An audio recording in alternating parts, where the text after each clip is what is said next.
काय आहे? काय म्हणते? काय आहे? काय असती?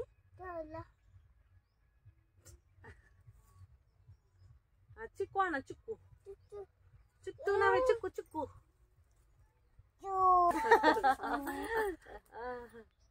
आज नको नाही काल पण म्हणली मला तसंच परवा दिवशी.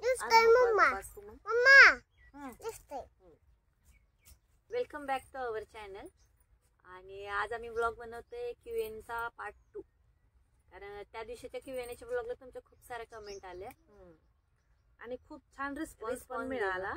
आणि त्यामध्ये कळालं आम्हाला की काही क्वेश्चन राहून गेले ज्याचे आम्ही आन्सर करायचं राहिलेले. त्याच्यामुळे आम्ही Q&A चा पार्ट 2 घेऊन येतोय आज. तर आपला ब्लॉग अगदी शेवटपर्यंत पाहत राहा. आणि कसा वाटला ब्लॉग ते नक्की कमेंट करून सांगा. आणि सगळ्यात महत्वाचं आपल्या Q&A च्या ब्लॉगला पार्ट 1 ला तुमचा खूप छान रिस्पॉन्स मिळालाय. त्याच्यासाठी मनापासून खूप खूप धन्यवाद. थँक्यू सगळ्यांना. आणि मग काय आजच्या पार्टला सुरुवात करते. सगळ्यात महत्वाचा आणि पहिला क्वेश्चन होता की तुमच्या दोघींचं लग्न एकत्र झालंय का? आणि आमचं लग्न एकाच दिवशी झाले दोघींचं, एकाच मांडवामध्ये. कारण अगोदरच्या ब्लॉग मध्ये मी तुम्हाला सांगितलं होतं की रोहिणीचं लग्न जमल्यानंतर 6 महिन्यांनी माझं लग्न जमलं. पण मग हिचं FY कम्प्लीट झालं आणि माझं TY झालं. आणि मग आमचं लग्न एकत्रच झालं. मे मध्ये 15 मेला आमचं लग्न झालं. आणि आमची एंगेजमेंट पण एकत्र झाली. आमच्या माहेरच्यांनी ठरवलं होतं की ताईच्या घरच्यांनी आमच्या घरच्यांनी की आमची एंगेजमेंट पण एकत्र करायची. आणि सांगोलमध्ये एका कार्यालयात आमची एंगेजमेंट पण एकत्र झाली होती. आणि एंगेजमेंट पण आमची झाली कधी माहिती का? रोहिणीचा बर्थडे होता त्या दिवशी.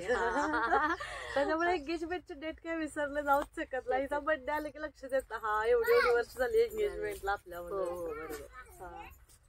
आणि दुसरा क्वेश्चन, तुमचं किती वय असताना तुमचं लग्न झालं? म्हणजे आमचं लग्न आमच्या वयाच्या कितव्या वर्षी लग्न झालं असं?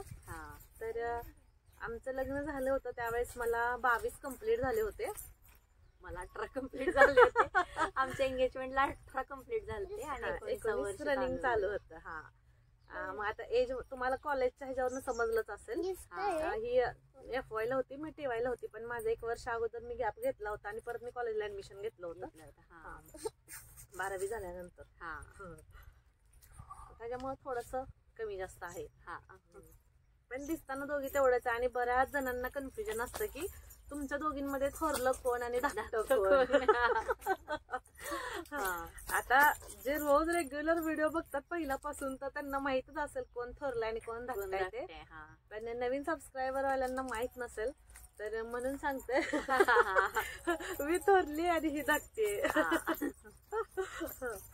आता तब्येत आमची दोघींची तेवढीच आहे त्याच्यामुळे कन्फ्युजन होत. म्हणजे मी थोडी मोठी आहे. नेहमी असं असतं ना, लहान असतं मोठा असतं. लहान मोठं असतं. हो. आणि मोठं छोटं दिसतं काय. बरोबर. एज न पण आणि इकडं आमच्या घरी पण इकडं लहान मोठं आम्ही दोघीत आमचं तसंच आहे ना, फरक तेवढाच आहे. आणि पुढचा क्वेश्चन, तुमच्या लग्नाची स्टोरी सांगा. आमच्या लग्नाच्या स्टोरीसाठी आम्ही स्पेशल ब्लॉग बनवणार आहे मोठा. त्यामुळे शॉर्ट मध्ये सांगता नाही येणार आणि तेवढी मजा तुम्हाला येणार नाही. कारण Q&A च्या ब्लॉग मध्ये लग्नाची स्टोरी कशी सांगणार ना. बरोबर. त्यासाठी एक स्पेशल व्हिडिओ येईल. स्पेशल व्हिडिओ येईल. पण आता इतक्यातलं घेणार नाही. पण थोडस वेट करायला लागेल तुम्हाला. पण नक्की पाहायला भेटेल. आणि तुम्ही म्हटलं की लग्नाचे फोटो शेअर करा. लग्नाचे फोटोज व्हिडिओज पण आम्ही सगळं शेअर करणार आहे तुमच्या सोबत. आणि दुसरं अजून काय रुचिक लागल हाताला काहीतरी आठवलं होतं मला क्वेश्चन. ताई विक्रम भैयाला आवाजावं का बोलते? त्याचं कारण घरात म्हणजे माझे चुलत भाऊ वगैरे आमच्यात एज गॅप भरपूर आहे. माझे चुलत भाऊ आणि मी जवळजवळ आमच्यात 8-9 वर्षाचं अंतर आहे. मग ते लहानपणी आपल्याला शिकवलं जातं ना की मोठ्यानं आवाजावं बोलायचं, मोठ्यानं आवाजावं बोलायचं. मग ती तशी सवय झाली. आधी चुलत भावांना आवाजावं बोलायची सवय लागली. आणि विक्रम भैयात आणि माझ्यात 5 वर्षाचा डिफरन्स आहे. एज गॅप आमचा तेवढा आहे. त्याच्यामुळे ती नेहमी मग आम्हाला तशी सवय लागली. ती चुलत भावांना बोललेलं ते तसंच की हा हे मोठे तर ह्यांना आवाजावर बोललं पाहिजे.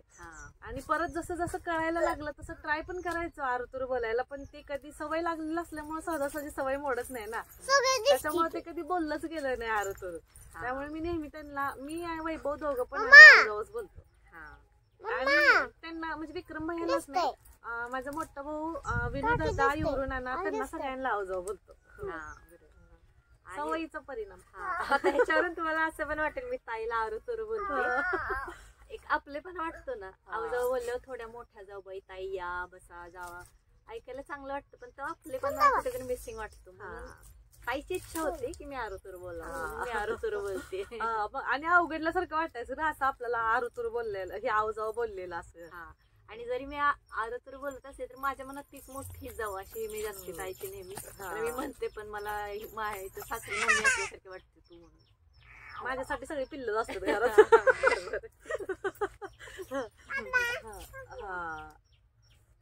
म्हणजे नॉर्मली कसं राहतं ना, एकमेकींचा सपोर्ट राहतो एकमेकींना. हा, त्याच्यावरून क्वेश्चन आठवलं की तुम्ही दोघे एवढा चांगला का, म्हणजे कसे काय राहता तुम्ही दोघे, खूप चांगला राहता वगैरे असं नाही का. तर हा, तेवढं आमच्यात अंडरस्टँडिंग असतं दोघींमध्ये पण.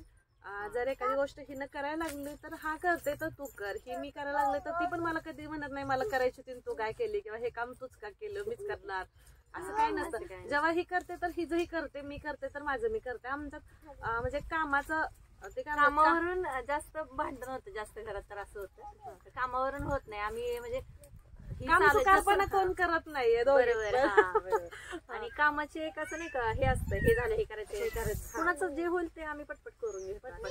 आणि शेड्यूल असतं, म्हणजे दोघींची जबाबदारी तेवढीच असते की आपल्याला बाबा 8:30 पर्यंत आपला स्वयंपाक आवरलाच पाहिजे, आपलं हे काम पडलंय तर हे करू. स्वयंपाक होईपर्यंत बाकीची सगळी कामं आम्ही आवरून घेतो नाही का, केक ते असं. आणि इन केस कधी एकाला उठायला लेट झाला तर दुसऱ्यानं सगळं सावरून घेतलेलं. आणि उलट कसं असतं की एके दिवशी जरी मला वाटलं की बाबा हे उठून नाही आली तर माझी गडबड हेच असते की हिला यायच्या अगोदर मी सगळं आवरायचं, सगळं काम करून घ्यायचं. आणि दुपारी पण झोपल्यानंतर तसं होतं. एका दिवशी तर मी झोपली, मला वेळ झालेला असला उठायला, मग हिची गडबड तशी असते की मी उठून यायच्या अगोदर हिने सगळं स्वयंपाक आवरायचं असतं. सरप्राईज द्यायचं असतं.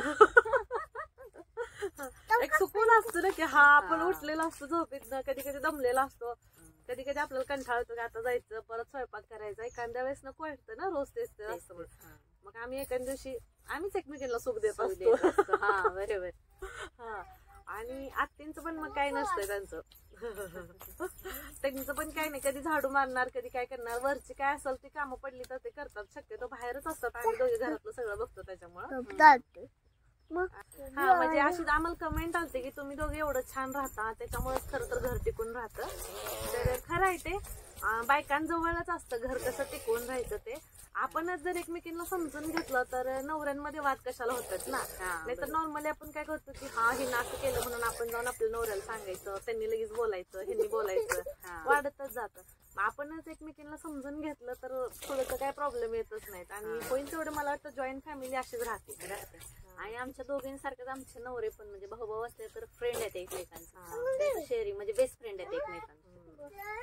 त्यामुळे त्यांचं पण कधी काय नसते. आणि आम्हाला पण सगळ्यांना बोलताना किंवा काय असं नसतं की बाबा हे बायको आहे किंवा हे भाऊजं आहे, असं काही नसतं. फ्रीली वातावरण असतंय.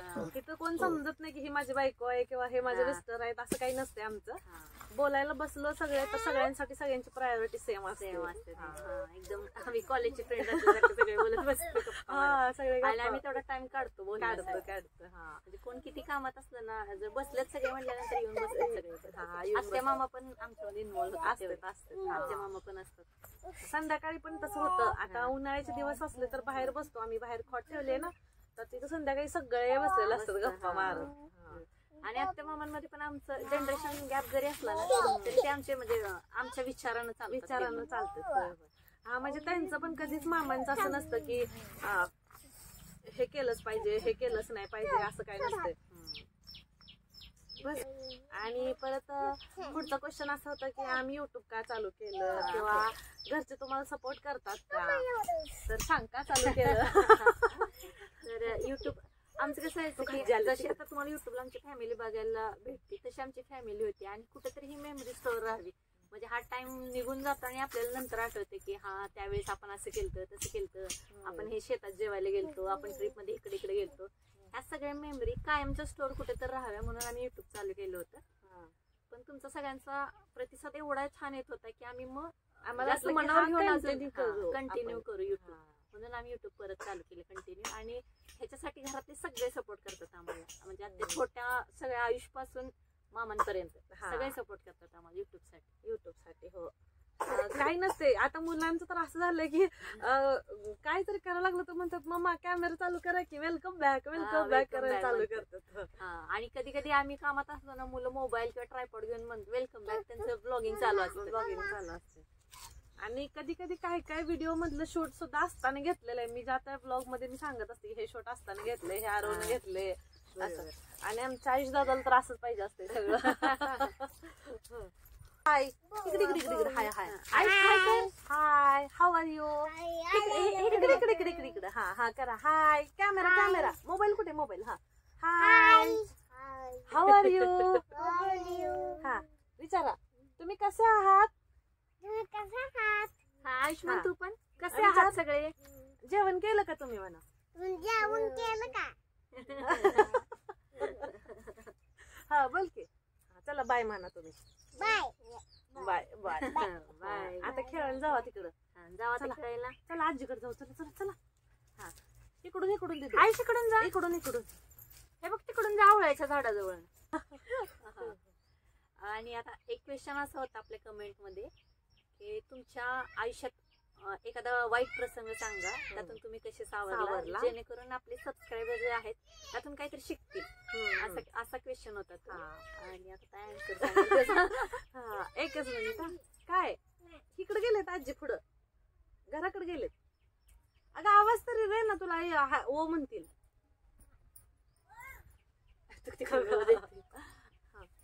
हा आणि वाईट प्रसंग तर तसं म्हणाल तर प्रत्येकाच्या आयुष्यात चढ उतार हा होतच असतो. हा प्रत्येकाला कोणती ना कोणती तरी फेज म्हणजे आपल्याला त्या फेज मधून जावंच लागतंय. तसंच आमच्या पण आयुष्यात काही चढ उतार येऊन गेलेले आहेत, असे प्रसंग ओढावलेले आहेत. पण आता कसं आहे त्याच्यावरती पण आम्ही नाही टाइम बघून कसं लागू ते पण तुमच्यासोबत आम्ही शेअर करू. हा हळूहळू ते पण हळूहळू तुमच्यासोबत सगळं शेअर करू. ते पण सध्या तर एवढंच सांगेन तुम्हाला. आपल्या व्हिडिओला व्लॉगला तुम्ही भरभरून प्रतिसाद देताय आणि इथून पुढे पण असाच प्रतिसाद द्याल अशी अपेक्षा आहे. तुमच्या कमेंट्स पाहिलं की अजून एक अशी पॉझिटिव्हिटी येते की बाबा हा चला करायला पाहिजे व्लॉग, आपण आणखी व्हिडिओ बनवायला पाहिजेत. असं छान वाटतं. मस्त कमेंट करता.